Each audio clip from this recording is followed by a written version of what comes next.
Hello students, welcome to Akash स्टोनो classes. मैं आज आपके लिए रामधारी गुप्ता खंड 1 से अभ्यास संख्या 35 प्रस्तुत करने जा रहा हूं, जिसकी स्पीड 80 वर्ड प्रति मिनट रहेगी।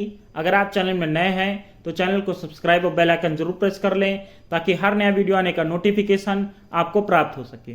तो आइए डिक्टेशन स्टार्ट करते हैं। डिक्टेशन स्टार्ट होगी 5 सेकेंड बाद। स्टार्ट। महोदय, मुझे इस संबंध में एक बात और कहनी है। वह यह है कि मुझे मुख्य आयुक्त के भाषण के अनुसार यह आशा थी कि सरकार मजदूरों की उन्नति के लिए, उत्थान के लिए, उद्योगों के विकास के लिए और गांवों की स्थिति सुधारने के लिए तकनीकी प्रशिक्षण देने का काम करेगी। लेकिन ऐसा ज्ञात होता है कि आर्थिक शक्ति सीमित होने के कारण इस ओर कार्यवाही करने की संभावना नहीं रही। फिर भी मुझे आशा ही नहीं अपितु पूर्ण विश्वास है कि भविष्य में हमारा मंत्रिमंडल इस ओर अवश्य अविलंब ध्यान देगा। इसी प्रकार से ग्रामीणों की अवस्था सुधारने के लिए सरकार घरेलू उद्योग धंधों को भी बढ़ाएगी, जो अभी तक नहीं के बराबर हैं। Paragraph change. भारत की दृष्टि से कुटीर उद्योग बड़े उद्योगों की अपेक्षा अधिक लाभदायक हैं।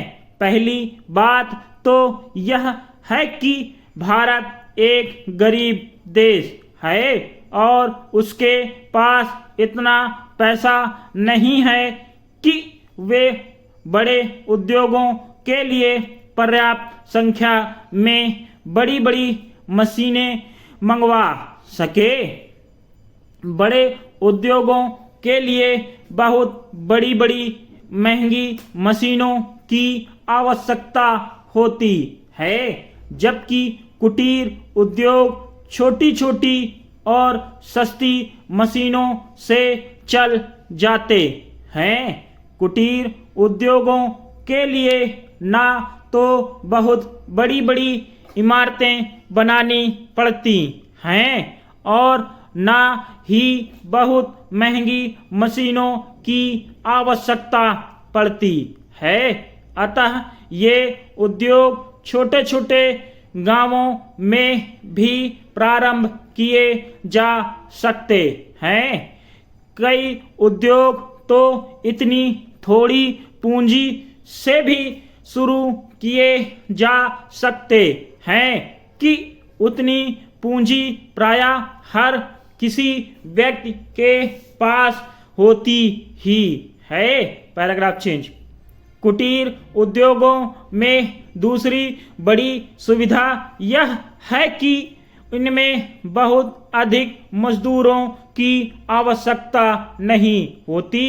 एक परिवार के सदस्य ही उस उद्योग को चलाने के लिए पर्याप्त होते हैं। घर के सब सदस्य उस काम में हिस्सा बटा सकते हैं। बड़े उद्योगों में प्रत्येक मजदूरों को कोई विशेष कार्य सीखना होता है और उस काम में कुशलता प्राप्त करने में उसे काफी समय लग जाता है। तीसरी चीज जो मैं आपके सामने रखना चाहूँगा वह यह है कि जो विचार और सुझाव आपके सामने प्रस्तुत किए गए हैं वे एक पवित्र, शुद्ध और जनता व प्रांत के हित को ध्यान में रखकर ही प्रस्तुत किए गए हैं और मुझे पूर्ण विश्वास है कि बिना किसी दलगत भावना के शिकार हुए आप उनकी जांच करेंगे और यदि वे जनहित की कसौटी पर खरे उतरें तो उन पर कार्रवाई करेंगे। स्टॉप।